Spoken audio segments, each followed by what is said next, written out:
Hello students, स्वागत है आपका डिफेंस ट्यूटर के इस वीडियो में। आज की इस वीडियो में हम बात करेंगे एसएससी जीडी पृथ्वी बैच के प्रैक्टिस सेट नंबर 2 को। यह प्रैक्टिस सेट्स आपके कंबाइंड हिंदी और इंग्लिश दोनों लैंग्वेज में होंगे। सो जो भी बच्चे जिस लैंग्वेज में प्रेफरेंस देते हैं, जिस लैंग्वेज में उन्हें अच्छा लगता है, आप उस लैंग्वेज में क्वेश्चंस को पढ़कर क्वेश्चंस को बना सकते हैं।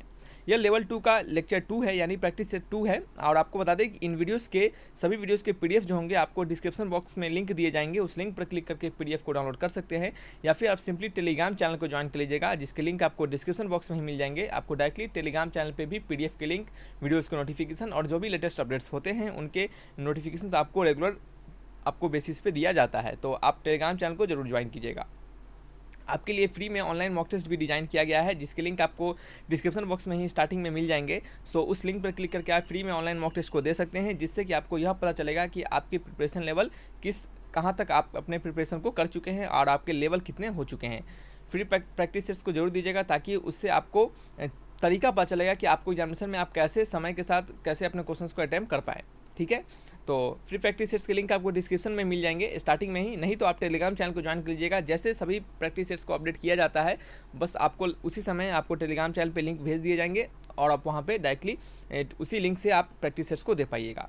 तो चलिए, बातें हो गई बहुत सारी, अब बढ़ते हैं अपने वीडियो लेक्चर्स की ओर। इससे पहले अगर वीडियो जो भी डाले हमने, अगर उसे आपने नहीं देखा है तो जाकर उसे जरूर देखिएगा, ताकि आपको अपने लेवल के बारे में पता चल सके। और ये जो लेवल चल रहा है, लेवल 1 लेवल 2 के जो हमने 2 प्रैक्टिस सेट्स 1 पे दिए हैं और ये 2 प्रैक्टिस सेट्स आपके 2 पे है, ये बेसिक है और ये आपको सभी से बनने चाहिए। ठीक है, आपका जो अच्छा खासा क्वेश्चन है वो आपको इंग्लिश वाइज और हिंदी वाइज दोनों के लिए अलग अलग से प्रैक्टिस सेट्स चलाए जा रहे हैं, तो उनको देखिएगा, तो वहाँ से आपको अच्छे लेवल के क्वेश्चन प्रैक्टिस करने के लिए मिल पाएंगे। चलिए, तो बढ़ते हैं अपने वीडियो लेक्चर्स की ओर। तो पहला क्वेश्चन आप देख सकते हैं, लिखा जा रहा है कि 30% ऑफ 140 इज x% ऑफ 840।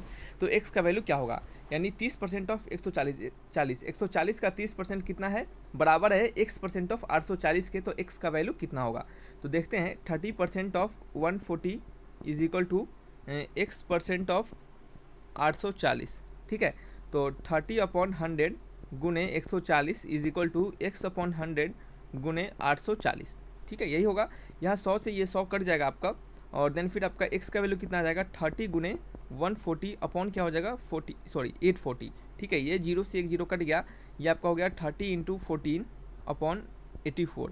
ये किसका आपको x का वैल्यू मिल गया है। तो 13 इंटू 14 अपॉन 84। तो आप अगर यहाँ से सॉल्व कीजिएगा तो आपको कितना वैल्यू मिलेगा, तो आपको वैल्यू मिलेगा x का वैल्यू 5। क्या वैल्यू, x का वैल्यू 5 मिलेगा। तो यहाँ से आपको पता चल चुका है कि x का वैल्यू क्या हो गया, आपका 5 हो गया। तो आंसर क्या हो जाएगा, ऑप्शन नंबर ए। हमने यहाँ पे कैसे निकाला, तो हमने यहाँ पे कट करके निकाला है। आप भी क्या कीजिए, इसको कैलकुलेट कीजिए और निकालिए। हमने कैलकुलेट करके रखा है, सो हमने डायरेक्टली यहाँ पे लिख दिया है। कैलकुलेशन यहाँ पे नहीं बताएंगे, क्योंकि कैलकुलेशन में अगर ज़्यादा समय देते हैं तो क्या होगा, आपका समय ज़्यादा लग जाएगा। ठीक है, सो आपका कैलकुलेशन आप खुद से भी अपने कैलकुलेशन को बेहतर कर सकते हैं। अपने कैलकुलेशन को आप खुद से जब तक नहीं कीजिएगा तब तक आपका कैलकुलेशन बेहतर नहीं होगा। ठीक है, तो यहाँ पे हम कैलकुलेशन तो सिखाना ही रहे हैं, आपको क्वेश्चंस बता रहे हैं। सो आपको हमने यहाँ पे डायरेक्टली करके रखा है हमने, तो यहाँ पे लिख दिया है। ठीक है, किसी को कोई डाउट होगा तो कमेंट बॉक्स में जरूर लिखिएगा। ठीक है, चलिए बढ़ते हैं क्वेश्चन नंबर 2 की ओर। क्वेश्चन नंबर 2 को पढ़िएगा। यहाँ पे लिखा जा रहा है कि which of the following is equivalent to 6/20। ठीक है, 6/20 के इनमें से कौन सा इक्विवेलेंट है। ठीक है, तो कैसे निकालते हैं, तो 6/20, ये जो 6/20 का अगर हम परसेंटेज निकालें, क्योंकि सभी चीज़ परसेंटेज में दिए गए हैं तो हमें परसेंटेज निकालना पड़ेगा। ठीक है, तो 6/20 का हम निकालते हैं परसेंटेज वाइज, तो देखते हैं क्या आता है। या फिर आप इसको, ठीक है, तो हम इसका परसेंटेज निकालने का प्रयास करते हैं। तो 6/20 इसको परसेंटेज निकालने के लिए 100 से गुना कर देंगे, एक 0 से एक 0 कट जाएगा और 2 5 या 10 हो जाएगा। तो 6 इंटू 5 हो जाता है। तो 6 इंटू 5 कितना होता है, 30%। ये आपका आ जाता है, क्या होगा, ये परसेंटेज में है, ये भी क्या है, परसेंटेज में। तो 30% के बराबर है, तो ये किसके इक्विवेलेंट है, तो ये 30% के इक्विवेलेंट है। तो आंसर हो गया ऑप्शन नंबर डी। ठीक है, चलिए, ये क्वेश्चन थोड़ा सा घुमा के पूछा गया था, क्वेश्चन में ज़्यादा कुछ जान नहीं था। ठीक है, यहाँ पर लिखा है कि स्क्वायर रूट ऑफ 4096 का स्क्वायर रूट क्या होगा। तो हमने इसका तरीका आपको बताया कि सबसे पहले सिंपल, इसका सबसे आसान तरीका होता है कि इसका प्राइम फैक्टराइजेशन कीजिए। प्राइम फैक्टराइजेशन तरीके से आप इसके फैक्टर को आसानी से फाइंड कर सकते हैं। ठीक है, तो चलिए हम इसके प्राइम फैक्टर को निकालते हैं। तो इसका प्राइम फैक्टर जब निकालिएगा तो आपको कितना मिलेगा, 2⁶ इंटू 2⁶। आपको 2 बार 2⁶ और 2⁶ आपको मिलेगा। ठीक है, तो जब आपको इसके स्क्वायर रूट निकालने पड़ेंगे तो आप क्या कर सकते हैं, इसके रूट अंडर 4096 कर दीजिएगा, तो यहाँ भी क्या हो जाएगा, रूट अंडर चला जाएगा।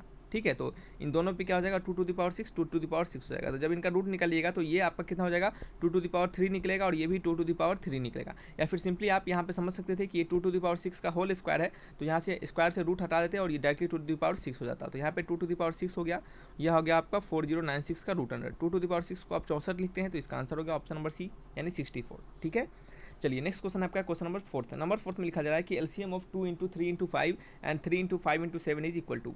ठीक है, आपको 2 गुने 3 गुने 5 और आपका 3 गुने 5 गुने 7 का एलसीएम आपको फाइंड करना है। ठीक है, एलसीएम मतलब क्या होता है, एलसीएम मतलब होता है लोएस्ट कॉमन फैक्टर। क्या होता है, लोएस्ट कॉमन फैक्टर। ठीक है, तो और एचसीएफ मतलब होता है हाईएस्ट कॉमन फैक्टर। तो लोएस्ट कॉमन फैक्टर यानी आपको यहाँ पे देखना है कि इनमें कौन से फैक्टर कॉमन है। तो आप देख सकते हैं यहाँ पे कि ये जो 3 है ये आपका और ये क्या है आपका 5 है, ये क्या है आपका दोनों आपके कॉमन है।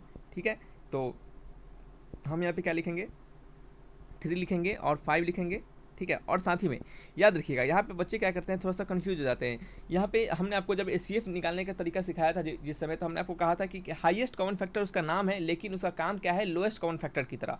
यहाँ पे लोएस्ट कॉमन फैक्टर इसका नाम है लेकिन इसका काम रहेगा हाईएस्ट कॉमन फैक्टर की तरह। अब देखिए कैसे, कहने के लिए ये लोएस्ट कॉमन फैक्टर है लेकिन इसका काम होगा हाईएस्ट की तरह। अब देखिए हाईएस्ट की तरह कैसे, जो कॉमन था तो हमने यहाँ पे लिख लिया, लेकिन जो कॉमन नहीं है उनको भी क्या करेंगे हम यहाँ पे मल्टीप्लाई कर देंगे। तो देख सकते हैं कि यहाँ पे जो फैक्टर जो है वो क्या आ रहे हैं, बहुत ज़्यादा फैक्टर आ रहे हैं, कॉमन वाले से ज़्यादा फैक्टर आ रहे हैं। सो इसका आंसर इसको कहेंगे कि हाईएस्ट कॉमन। ठीक है, कहेंगे इसको हम हाईएस्ट। तो यहाँ पे देख समझ सकते हैं कि हमने ऐसा क्यों कहा है कि लोएस्ट कॉमन फैक्टर है लेकिन काम है इसका हाईएस्ट की तरह, क्योंकि कॉमन वाले को हमने निकाल दिया और बचा हुआ जो होता है उसको भी हम यहाँ पे लिख के मल्टीप्लाई कर देते हैं। तो उस तरीके को हम क्या कहते हैं, एलसीएम कहते हैं, यानी उस तरीके से हम क्या निकालते हैं, एलसीएम निकालते हैं।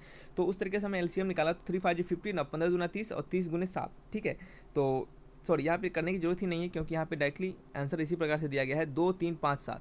आंसर क्या है, ऑप्शन नंबर सी। ठीक है, चलिए नेक्स्ट क्वेश्चन की ओर बढ़ते हैं। क्वेश्चन नंबर 5 है, यहाँ पे लिखा जा रहा है कि a cricket player score 85 runs in his 70th inning. ठीक है, एक क्रिकेट प्लेयर है जो कि 85 रन्स बनाता है अपने 70th इनिंग में, 17वें इनिंग में। With this his overall average increases by 3। और उसको ओवरऑल जो होते हैं वो आपके 3 से इंक्रीज कर जाते हैं। तो what is his average after 70th inning. तो 17वें इनिंग के बाद उसका एवरेज क्या होगा। ठीक है, तो हम मानते हैं कि उसका जो एवरेज है, let the average after 70th inning वो कितना होगा, x होगा। ठीक है, 17वें इनिंग के बाद उसका जो एवरेज होगा वो कितना होगा आपका x होगा। ठीक है, तो हमने क्या माना कि 17वें इनिंग के बाद जो उसका एवरेज हो जाएगा वो क्या हो जाएगा, x हो जाएगा।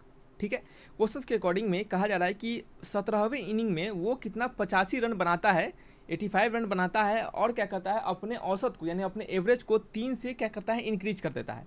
ठीक है, तो अगर हम बात करें यहाँ पे कि 16वें इनिंग तक उसका एवरेज कितना होगा। ठीक है, तो यहाँ पे लिखेंगे कि द एवरेज, यहाँ पे हम लिखेंगे कि द एवरेज, ठीक है, आफ्टर द एवरेज आफ्टर, बहुत ही सिंपल क्वेश्चन है, देखिएगा कितना आसानी से हम आपको हम बताते हैं, आपको सभी कुछ अच्छे से समझ में आएगा। ठीक है, तो the average after 16th inning. ठीक है, the average after 60th inning वो कितना हो जाएगा, 60th इनिंग के बाद उसका एवरेज कितना हो जाएगा बताइए। तो अगर उसका एवरेज 17वें इनिंग के बाद उसका एवरेज अगर x है, तो अगर 17वें इनिंग के बाद क्वेश्चन के अकॉर्डिंग उस अपने एवरेज को 3 गुना से बढ़ा लेता है तो उसके पहले कितना होगा, x - 3 होगा। अगर मान लेते हैं कि वो अगर ये जो x है आपका, जो x है वो क्या है, ये x है आपका एवरेज 17वें इनिंग के बाद, आफ्टर 17वें इनिंग। ठीक है, नहीं आफ्टर 70th इनिंग। तो 60th इनिंग में उसका एवरेज कितना हो जाएगा, उसमें से 3 कम हो जाएगा क्योंकि 3 उसके बाद बढ़ चुका है। ठीक है, 3 उसके बाद 16वीं इनिंग के बाद ही ना 17वां आया होगा ना, और उसके बाद ही 3 बढ़ा होगा। तो हम कह सकते हैं कि 16वीं इनिंग में उसका एवरेज कितना हो जाएगा, x - 3 हो जाएगा। ठीक है, तो सम ऑफ स्कोर, ठीक है, sum of score at 60th innings, यानी 16वें इनिंग तक उनका स्कोर कितना होगा। तो उनका स्कोर कैसे निकालते हैं हम, तो सम ऑफ स्कोर निकालने के लिए क्या करते हैं हम, आपके जो एवरेज होते हैं उसमें नंबर ऑफ मैचेस से क्या करेंगे, गुना कर देंगे। ठीक है, तो मैचेस आपके नंबर एवरेज स्कोर कितना है, x - 3 है, और नंबर ऑफ मैचेस कितने हैं, 16 इनिंग में 16 मैचेज होंगे, तो ये क्या हो जाएंगे, उनके स्कोर हो जाएंगे। अब देखिए कैसे, 16 मैच खेला गया होगा। ठीक है, तो 16 मैच में कुछ रन बनाया गया होगा इस तरीके से, किसी में 50, किसी में 85, किसी में 90, 100, इस तरीके से रन बनाया गया होगा। तो ये सभी का सम ऊपर लिखा गया होगा, ठीक है, नीचे 16 लिखा गया होगा और इधर क्या होगा, उनका एवरेज होगा। तो ये क्या हो गया, आपके सम ऑफ 16 मैचेस के रन्स हो गए, और यहाँ पे क्या है, नीचे 16 से भागा है और यहाँ के एवरेज है। तो हमको इनको फाइंड करने के लिए क्या करेंगे, हम एवरेज में 16 से गुना कर देंगे, क्रॉस मल्टीप्लाई कर देंगे, तो ये हमें फाइंड हो पाएगा। तो उसी तरीके से यहाँ पे ऐसा लिखा गया है कि सम ऑफ 16 इनिंग तक उनके जो रन होंगे, स्कोर होंगे, वो कितना होगा, तो वो इनका इतना स्कोर होगा, ठीक है। अब क्या करेंगे क्वेश्चन में, अब हम सिंपली क्वेश्चन नंबर 5 का ही आंसर बात कर रहे हैं यहाँ पे।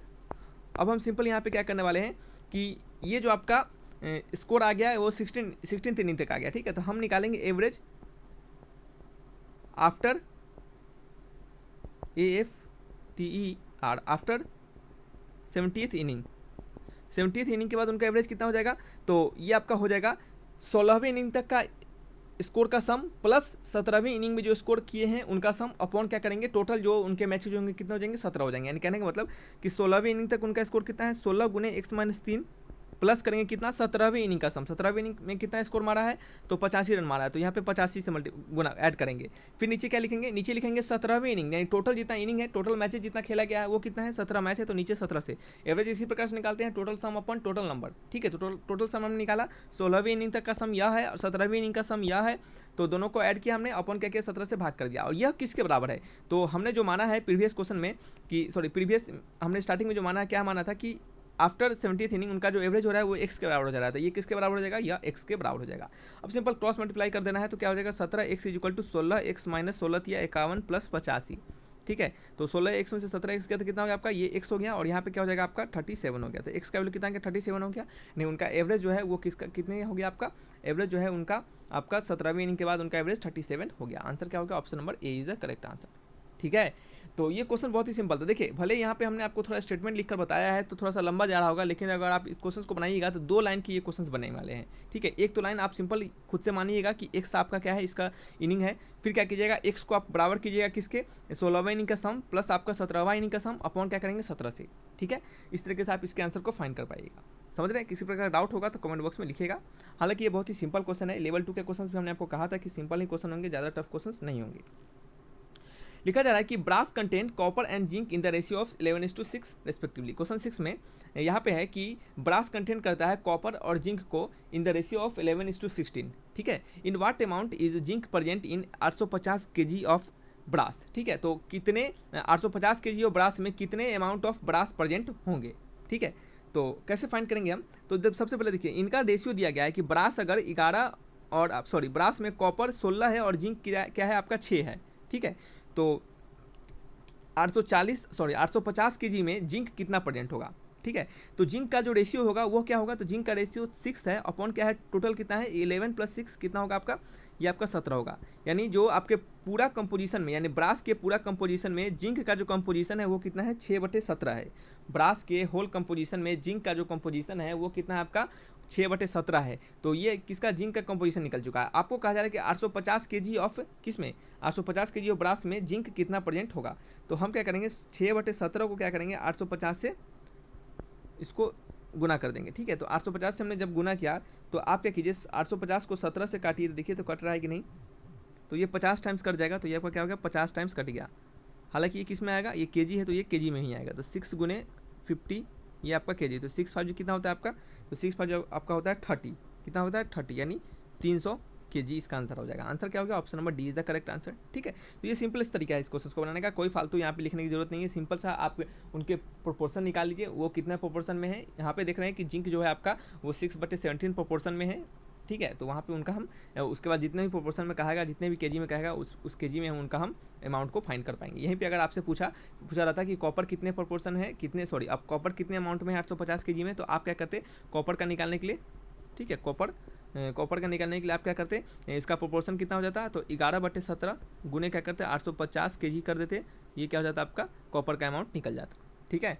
चलिए बढ़ते हैं नेक्स्ट क्वेश्चन नंबर 7 की ओर। यहाँ लिखा जा रहा है कि Ramu gets ₹10285 after 10% increment in salary, determine his original salary. कहा जा रहा है कि रामू जो है 10,285 रुपया क्या करता है, लेता है आफ्टर 10% इंक्रीमेंट इन सैलरी, उनके सैलरी में अगर 10% का इंक्रीमेंट होता है उसके बाद, ठीक है। तो कहा जा रहा है कि डिटरमाइन द ओरिजिनल इनकम, तो रामू का ओरिजिनल इनकम क्या होगा। तो मानते हैं कि ओरिजिनल इनकम जो होगा, ओरिजिनल इनकम किसका, ऑफ रामू का जो ओरिजिनल इनकम होगा वो कितना होगा आपका एक्स होगा, मान लेते हैं एक्स होगा, ठीक है। तो आफ्टर इंक्रीमेंट 10%, तो 10% इंक्रीमेंट के बाद उनका जो इनकम हो जा रहा है वो कितना हो जा रहा है आपका 10285 के बराबर हो जा रहा है। तो इस एक्स में क्या करेंगे 10% का इंक्रीमेंट कर देंगे, ठीक है। तो 10% ऑफ एक्स, ठीक है।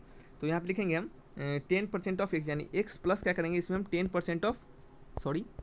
10% ऑफ एक्स क्या करेंगे ऐड कर देंगे, और ये किसके बराबर हो जाएगा, तो ये बराबर हो जाएगा आपका 10285 के बराबर। देखिए यहाँ पे कोई ज़रूरत नहीं है आपको सिंपल इंटरेस्ट का फॉर्मूला लगाने का, फालतू का सिंपल इंटरेस्ट का फॉर्मूला लगाइएगा। यहाँ पे क्वेश्चन जो है बहुत ही सिंपल है और सरल है, आप कह सकते हैं कि सिंपल सा बात है कि अगर उसका सैलरी में 10% का इंक्रीमेंट हो रहा है तो उसका सैलरी कितना 10285 हो जा रहा है, तो मानते हैं उसका सैलरी एक्स होगा और उस एक्स के सैलरी में 10% ऑफ एक्स जोड़ देंगे तो हमें कितने के बराबर हो जाएगा 10,285 के बराबर हो जाएगा। तो यहाँ पे हमने वही किया है, तो इसको आप क्या कीजिएगा ऐड कीजिएगा, तो ये आपका हो जाएगा x plus 10x upon 100, 10x upon 100, तो ये एक जीरो से एक जीरो कट जाएगा, तो क्या हो जाएगा आप पर x अपॉन 100 और यहाँ पे x है तो 11x अपॉन 100 हो जाएगा। ये किसके बराबर हो जाएगा 10,285 के बराबर हो जाएगा, यहाँ पे 10,285 के बराबर हो गया। तो यहाँ से आप x का वैल्यू फाइंड कर सकते हैं। क्वेश्चन नंबर क्या है आपका 7th का आंसर है। तो यहाँ पे आप x का वैल्यू फाइंड कीजिएगा, तो x का वैल्यू किसके बराबर हो गया, यहाँ पे 100 कैसे हो गया, यहाँ पे 100 नहीं 10 होगा, ठीक है। तो x का वैल्यू अगर फाइंड करें तो हमें निकलेगा 10285 गुने 10 अपॉन 11, ठीक है, यही तो है 10285 गुने 10 अपॉन 11। तो यहाँ से एक्स का वैल्यू निकल जाएगा आपको 9350, ठीक है। ये क्या होगा इतना रुपीज़ उसका क्या होगा ओरिजिनल सैलरी होगा, 9350 उसका पहले सैलरी होगा और इसमें 10% का इंक्रीमेंट होने के बाद उसको 10,285 रुपया मिलेगा। आंसर मैच कीजिएगा, कौन सा आंसर मैच करा है 9350, option number A is the correct answer, ठीक है। चलिए बढ़ते हैं नेक्स्ट क्वेश्चन नंबर 8 की ओर। यहाँ पे थोड़ा सा कुछ बच्चों को क्वेश्चन अच्छा लग रहा होगा क्योंकि हमने कहा था कि लेवल 2 के क्वेश्चन थोड़ा सा बस ज़्यादा होंगे, बस थोड़ा सा ज़्यादा होंगे, ज़्यादा टफ नहीं होंगे, ठीक है। यहाँ पे पढ़िए, इफ़ यदि C P equal to 685 and S P equal to 794.60 तो व्हाट इज गेन और लॉस परसेंट। अब सिंपल सा बात है कि गेन होगा या फिर लॉस होगा। तो सबसे पहले बात है यहाँ पे कि लॉस तो होगा नहीं। क्यों लॉस नहीं होगा, क्योंकि सी पी कम है और एस पी ज़्यादा है, ठीक है, कॉस्ट प्राइस कम है और सेलिंग प्राइस ज़्यादा है, तो स्वाभाविक सी बात है कि गेन होगा। तो ये तो कट गया और ये भी कट गया, बचा क्या ऑप्शन बी और सी, यही दोनों में जो होगा आंसर होगा, ठीक है। तो गेन कैसे निकालते हैं हम, तो सबसे पहले गेन निकालने क्या करेंगे एस पी में से क्या करेंगे सीपी को घटा लेंगे, तो ये हमारा क्या हो जाएगा गेन निकल जाएगा। तो ये आपका है 794.6 और इसमें से क्या करेंगे 685 को सब्सट्रैक्ट कर लेंगे। तो हमने यहाँ पे क्या क्या सब्सट्रैक्ट किया, तो वैल्यू मिला हमें 109.6 मिला। ये क्या मिला हमें गेन वैल्यू निकला, गेन हमें इतना रुपये का क्या हो गया गेन हो गया। हमें क्या निकालना है, हमें गेन परसेंट निकालना है, ठीक है, निकालना है हमें गेन परसेंट निकालना है। तो गेन परसेंट कैसे निकलेगा, तो गेन अपॉन क्या करते हैं सीपी कितना है 685, सीपी यानी कॉस्ट प्राइस गुने 100, ये क्या निकलेगा गेन परसेंट निकलेगा। तो आप यहाँ से कैलकुलेट कीजिएगा, आपको वैल्यू मिलेगा 16%। आंसर क्या हो गया option number C is the correct answer, ठीक है। चलिए सिंपल क्वेश्चन था ये भी। क्वेश्चन नंबर 9 में पढ़िएगा क्या लिखा जा रहा है। यहाँ पे है कि अ 90 लॉन्ग ट्रेन 90 मीटर का लंबा ट्रेन क्रॉस करता है एक टनल को 21 सेकेंड में with the speed of 48 kilometre per hour, what is length of the tunnel. तो टनल का लेंथ क्या होगा, ठीक है।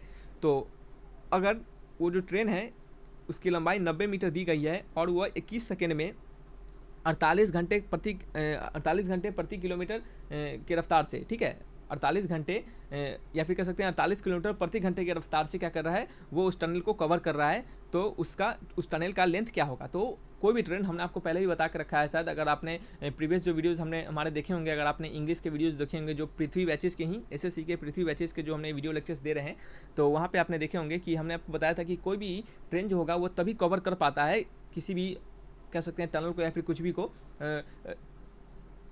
तभी कवर कर पाएगा वो जब वो ट्रेन अपने लेंथ और साथ ही साथ टनल के लेंथ दोनों के बराबर डिस्टेंस को कवर कर लेता है। यानी अगर टनल का लेंथ यह है और ट्रेन का लेंथ कुछ यह है, तो जब तक ट्रेन अपने लेंथ को और साथ ही साथ टनल के लेंथ को कवर नहीं कर पाता है तब तक हम नहीं कहेंगे कि ट्रेन हमारा क्या हो गया क्रॉस कर गया, ठीक है।